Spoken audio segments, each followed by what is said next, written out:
What's up, guys? It's Crash, and has DMZ become pay to win? Maybe.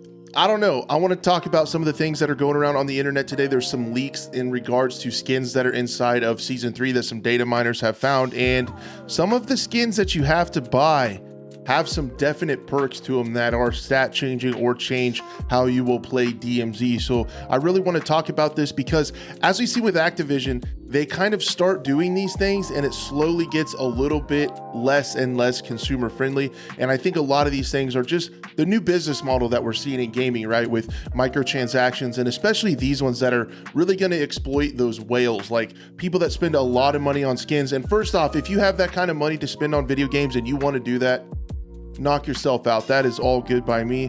But these things are kind of annoying because there's skins and things that they're making, so those people are going to definitely buy these things. And then on the other side, if you're Activision, can you fault them for making money? I don't know. There's a lot of ethics and questions into this, but I definitely want to get into it and show you guys some of these skins and then talk about it, see what everyone's kind of saying on Twitter, and see where you guys are at on this whole thing, because it is a little bit different.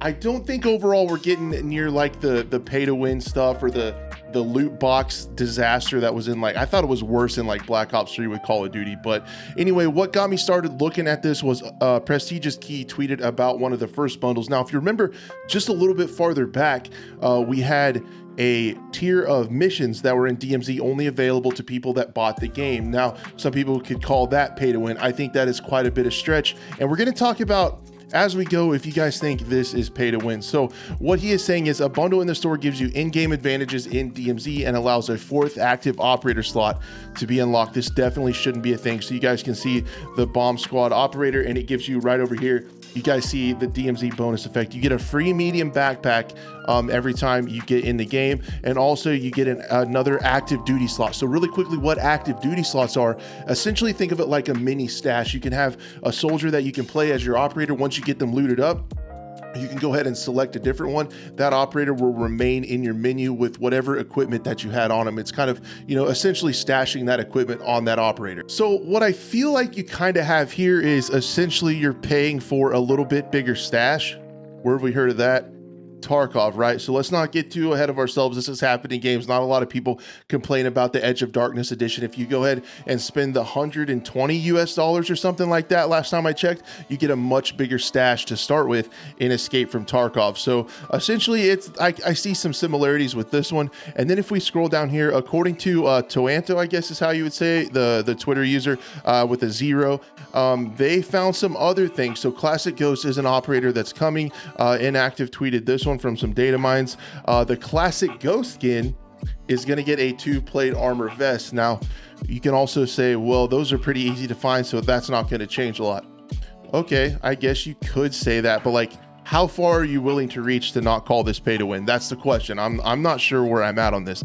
This one might be the worst one in my opinion. So this is a data mine one from Toanto, and 1,800 COD points, which is $18. You get the DMZ bonus effect of having a UAV for free. Now this is, if that slot is empty when you spawn in, it gets filled in with a UAV. So you will always have a UAV. Now this is the one that I could actually see causing some problems. And what I mean by that is, what if you had a squad of 3 folks, 3 friends that played together all the time? They went in and bought this and they started every single round with a UAV. I feel like they could stagger their UAVs and have UAVs for a large part of the opening game. They could find players that had just spawned in, especially strong, I feel like, on the Ashika Island map. So that one's getting close to pay to win, which brings me to my next point. If we're playing devil's advocate, if we're getting even deeper into this, in DMZ, what is winning, right? It's not as competitive. There's not like a clear winner in DMZ. So that's where we're at with kind of this overall gray area. For me right now, I guess let's also look at this one. So this one is really strong. Before I get into my opinions, let's finish this last one. So this is a 2,400 COD point one. So essentially $24 US. And you get a self-revive kit for free, always off the rip. So again, a lot of these aren't game breaking. If you're not going to buy them, if it's something, you know, like for me personally, I already spent, you know, $70 on this game. I'm pretty much done spending money on that. I am a boomer. I feel like I should have access to about everything.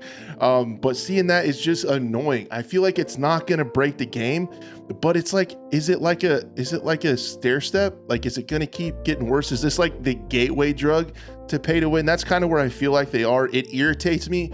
Is it going to make me boycott it and stop playing the game? Probably not, but I'm going to make a video like this and bitch about it. essentially, I don't really like how things are going, but you know, you kind of take a step back and look at everything, and we've seen things way worse than this in other genres, especially mobile games, and even Blizzard mobile games, what they've done, and also some of the stuff in the Diablo with gyms and stuff like that. The microtransactions are incredibly predatory, and I'm just really nervous, and I don't like seeing my beloved FPS genre move in that direction. But essentially, Call of Duty doesn't have a lot of competition. I feel like the Call of Duty faithful, though they are vocal on things like Twitter and Reddit, I feel like everyone still comes back and plays it. So I really don't like to see this stuff. I really want to know what you guys think. If you pop over on Reddit, you can definitely see, I want to make sure I got everything. We talked about the 2-plate, the self-res, the UF, and the medium backpack. So those are the ones that have been found so far. And people over on Reddit seem to not be a fan of this. This user says, this is a modern equivalent to insert a quarter to continue. I don't think it's quite that far. I think a lot of people won't even notice these things. Like I said, I think the UAV could be the only one that you notice. If everyone's wearing that rose skin, if there's a 3 stack of players wearing that rose skin and they wipe you like 30 seconds into the round off of spawn and you hear you have above, like, that's going to be pretty annoying. I can see that being incredibly frustrated. This user says they wanted the classic ghost skin, but they're not touching it now. So this guy is putting his money where his mouth is. Shout out. I respect that. I really appreciate that. Getting boosted up. He's a hero. I don't know if I go that far. You guys are pretty crazy. I can't believe we're making a video right now consulting the brain trust of Reddit.